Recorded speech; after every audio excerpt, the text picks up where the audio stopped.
Great day. Hey, welcome to the House of Cons. I'm Black Jack. Tribe up with me. It's Friday, November 24th, 2023. Salute to everybody in the house. Salute to Joe Doe. Tribe up.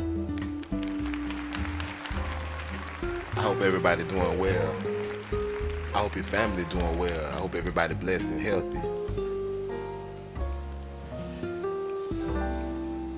On this morning show, I want to talk about the Buffalo Soldiers.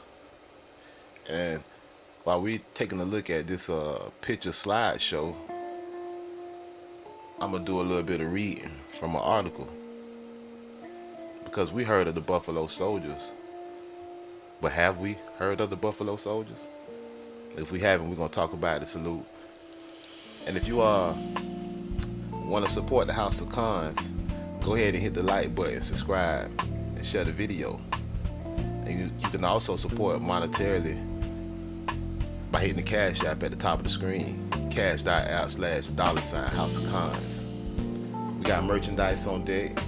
And we got it pinned at the top of the chat, www.strictlyformonogamous.com. Salute. And you can also hit the $ in the chat and select the join button. You can join the House of Cons. But let's get into the show. We're talking about the Buffalo Soldiers. And in particular, we're talking about the Buffalo Soldiers in Alaska. And I'm going to be reading from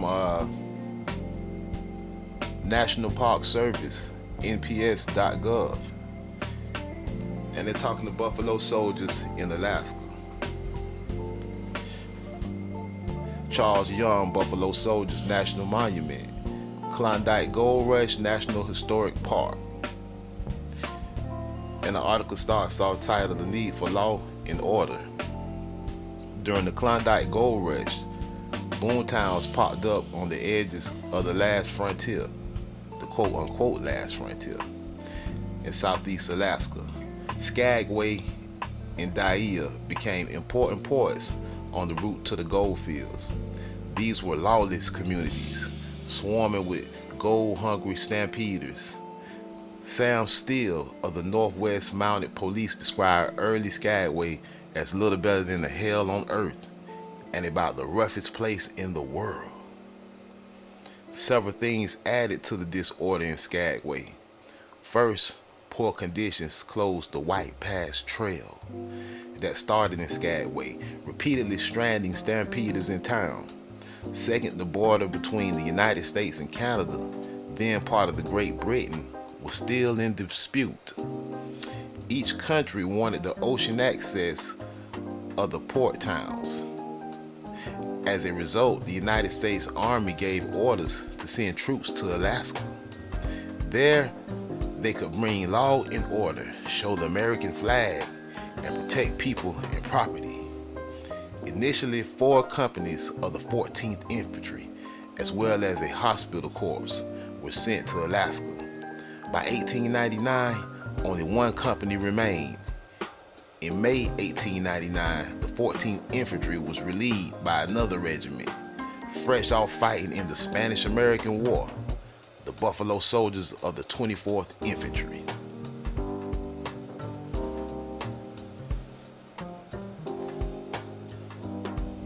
The Buffalo Soldiers of Company L. The 24th Infantry was one of 4 segregated regiments of American Negro soldiers in 1899. The men of these units were frequently called Buffalo Soldiers, based on their history fighting in the Indian Wars. Salute. This term was eventually used for all American Negro soldiers, even if they had not fought in the Indian Wars. The 24th Infantry Regiment began in 1869, but Company L formed in March 1899. Some of the men in Company L were likely born as slaves. Several had fought in the Indian Wars. Many had fought in the Spanish-American War. Company L started at Fort Douglas, Utah, but quickly proceeded to the Presidio in California. In early May 1899, they received orders to go to Alaska. After passing through the Vancouver barracks, Company L boarded the SS Humboldt in Seattle and sailed north. Isaac C. Jenkins, a first lieutenant, and 46 soldiers disembarked to serve a year at Fort Wrangell before rejoining the rest of the group. The majority of the unit arrived to Dyea, Alaska, May 20th, 1899. The same day they arrived, Company B, 14th Infantry departed. With that, a unit of American Negro soldiers replaced a unit of white soldiers. In Dyea, Captain Henry Walter Hovey and his 112 soldiers found the same problems. Company B was happy to flee. By this time, Dyea was dwindling in size, down to about 75 residents by summer 1899. Ships were landing in Dyea so rarely that the captain was worried mail service would be cut off, followed by the end of telephone service. The existing dock was being destroyed by sea worms. He petitioned the region's general to move the military camp to Skagway. Before a formal decision could be made, disaster struck the camp. Camp Dyea is destroyed. July 1899 must have been unusually dry. Mid-month, a forest fire broke out south of the military camp. However, the wind came from the north and extinguished rather than spread the flames. Fires flared up along the western side of Lynn Canal between Dyea and the Haines Mission. Fires in the Skagway River Valley delayed the White Pass and Yukon route trains. On July 28th, fire called on Dyea again, and this time the camp was not so lucky. A military document for July 1899 describes what happened. At about 8 a.m. that day, a fire was discovered about 1,000 yards north of camp.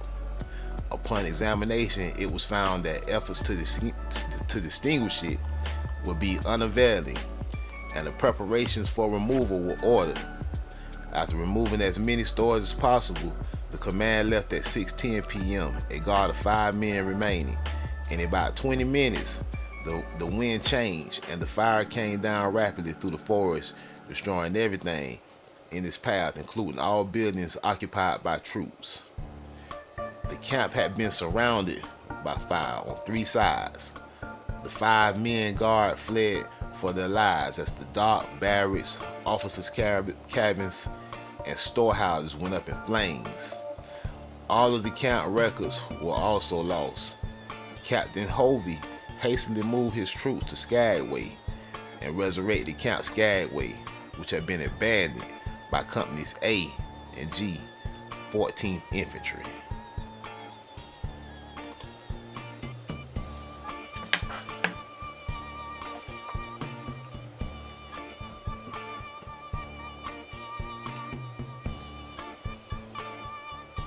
Life at Camp Skagway.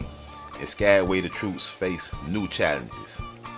The first obstacle was finding everyone in the unit at home. Initially, the troops camped on Captain Moore's property. Longer-term accommodations for the troops were found at the Hotel Astoria, located on 6th Avenue, east of Broadway. Eventually, a 2-story barracks was constructed on 6th Avenue at the present-day location of Molly Walsh Park. Today, this former barracks building can be seen on Broadway as the Lynch and Kennedy building. Captain Hovey also rented a number of smaller buildings scattered through the town for himself, his officers, and some of his enlisted men whose families were with them. The military duties. Company L helped keep law and order in Skagway. They responded to mysterious gunshots in the downtown area and escorted angry deserters back in their ships. They said they responded to mysterious gunshots in the downtown area and escorted angry deserters back to their ship. They officially notified the town of the assassination of President McKinley and mounted him with gun salutes and mounting sashes. One winter, they provided overnight fire patrols to ensure the town was safe. In October 1901, they were instrumental in preventing major damage during the Skagway River flood. Detachments provided military escort service for Canadian officials traveling from the disputed border to the Skagway port. The troops also provided ongoing support for incidents between white settlers and the Tlingit people in Pyramid Harbor and Haines Missions. Another time, they helped recover the bodies of murder victims Bert and Florence Horton. The troops also provided ongoing support for incidents between white settlers and the indigenous Tlingit people. Despite a lack of combat, the troops continued with training and drilling. December 1899 found them learning Army signal code using signaling lanterns. In 1900, they received a Gatling gun at the barracks in case of war or riot to maintain the dignity of the United States. Daily Alaskan, September 6, 1900, they installed hot blast stoves and plumbing in their barracks buildings, making daily life in Alaska more pleasant. When it was too cold to drill outside during the winter of 1902, they drilled in their barracks and attended training classes indoors. An inspection of all Alaskan posts by Major H.E. Tutherly in October 1901 found the Skagway troops had reached a high degree of efficiency and passed inspection. Daily Alaskan, October 29, 1901. Social life in Skagway. The men of Company L worked to integrate themselves into town. A number of the soldiers were active in the local church. A colored Sunday school formed and had good and zealous attendance from the start. There appears to have been both a singing quartet and instrument quartet, often performing at church events. Private James E.B. Reed gave an evening lecture at the local YMCA. Many men participated in Skagway's active saloon culture. Perhaps one of the best ways Company L joined town activities was through baseball. In May 1900, the soldiers made up one of the first 3 baseball teams in Skagway. The three teams played during the season against each other and teams from Bennett and Juneau. A rivalry developed in the newspaper between the Soldiers team and the Skagway team, made up of railroad employees and firemen.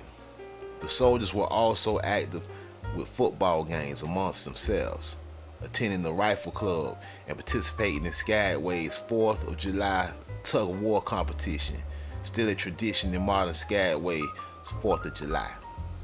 However, in a time with Jim Crow laws spread through the United States, Alaska was not immune to racism. In 1900, controversy arose when 30 men of Company L joined the local YMCA. Many in town objected to having a desegregated club. At the same time, that Company L was protecting the town's citizens. Vaudeville-style shows embracing racist stereotypes was promoted in town as entertainment. When Private Robert Grant was refused entry to a white woman's bawdy house, he threw a rock through the window and was arrested for property damage. He was sentenced to 3 months in jail and dishonorably discharged from the military. Several soldiers brawled at saloons, both with each other and non-soldiers. Without first-hand accounts, it is hard to say what it was really like for those men to serve in Skagway. Company L leaves Skagway. In early 1902, at least 50 of the soldiers of Company L finished their 3-year enlistment terms. Some chose to re-enlist, but many chose to end their military services. Company L celebrated this mass departure with a ball. The ladies were radiant in party dresses, and they were gallantly swung to the best dance music that Skagway could afford. The hall was an unremitting scene of jolly and merriment. The affair was swell. Daily Alaskan, February 5th, 1902. In May 1902, Camp Skagway received news that Company L would move to Fort Missoula in Montana. The 106th Battery of the Coast Artillery would replace them in Skagway. In the week before their departure, there were many articles in the paper lamenting the loss of Captain Hovey and celebrating him. The Pudding House hosted lavish banquet in his honor. He was given lifetime membership to the Elks Club, and speeches dedicated to him were published in the paper. Other articles mentioned the departure of the white officers and their wives, touted as society's favorite. There is not much mention of the numerous black soldiers who were the majority of the company. Based on the newspaper account, their departure was most noticeably felt with the loss of the baseball team. Leaving on short notice meant that the rivalry for the Kermsey Championship Cup ended with a tie between the Soldiers and the Skagway team. Almost 3 years to the day they arrived, Company L boarded the SS City of Seattle and sailed south. Tribe up.